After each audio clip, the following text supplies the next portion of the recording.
ఈరోజు కేంద్ర ప్రభుత్వం ఒక చారిత్రాత్మకమైనటువంటి నిర్ణయాన్ని తీసుకోవడం జరిగింది.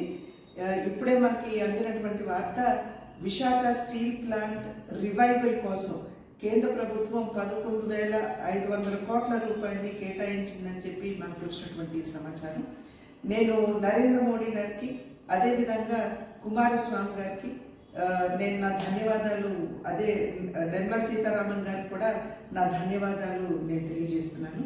ఒకంత చరిత్రలో కనుక మనం వెళ్ళి చూసినట్లయితే 1966వ సంవత్సరంలో అప్పటి ఆంగ్లో అమెరికన్ కన్సార్షియం ఏదైతే ఉందో విశాఖపట్నంలో విశాఖపట్నం స్టీల్ ప్లాంట్ని స్థాపించాలి అని చెప్పి వారు చెప్పినప్పుడు అప్పటి ప్రధానిగా ఉన్నటువంటి ఇందిరాగాంధీ గారు దీనికి ఒప్పుకోలేదు. 1966వ సంవత్సరంలో అప్పటి ఆంగ్లో అమెరికన్ కన్సార్షియం ఏదైతే ఉందో విశాఖపట్నంలో స్టీల్ ప్లాంట్ని స్థాపించాలి అని చెప్పి చెప్పినప్పుడు అప్పటి ప్రధానిగా ఉన్నటువంటి శ్రీమతి ఇందిరాగాంధీ గారు దీనికి ఒప్పుకోలేదు.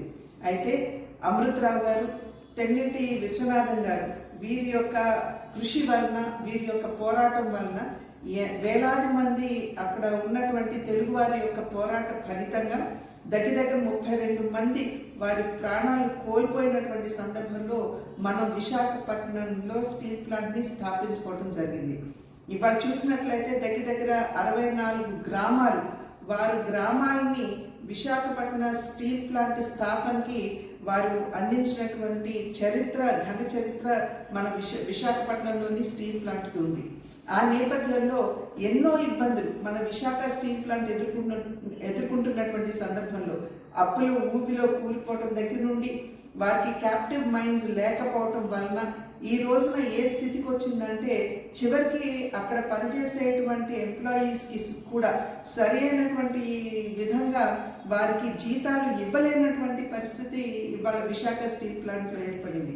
చాలా మంది కార్మికులు మా దగ్గరికి వచ్చి ఒక నెల 35% ఇచ్చారని, ఒక నెల 60% ఇచ్చారని చెబుతూ సంపూర్ణంగా వారికి జీతాలు అందడం లేదు, మా కుటుంబాలు ఏ విధంగా చివరి వెళ్ళాలి అని చెప్పి అనేక సందర్భాల్లో వారు ఆందోళన చెందడం జరిగింది.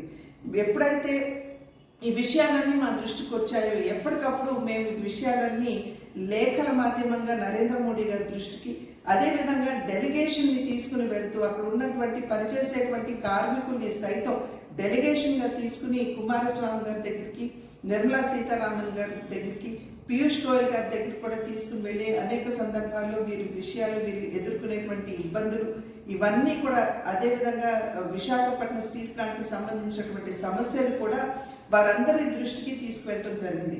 కుమారస్వామి గారు మాతో ఖచ్చితంగా చెప్పారు, డిస్ఇన్వెస్ట్మెంట్ అంటే ప్రైవేటీకరణ ఖచ్చితంగా జరగదు, మేము ఆర్థిక ప్యాకేజీని ఇచ్చి విశాఖపట్నంలో ఉన్నటువంటి స్టీల్ ప్లాంట్ని ఆదుకోవడానికి మేము సన్నద్ధమవుతున్నామని చెప్పి అనేక సందర్భాల్లో మాకు వారు ధైర్యాన్ని ఇచ్చినటువంటి నేపథ్యం.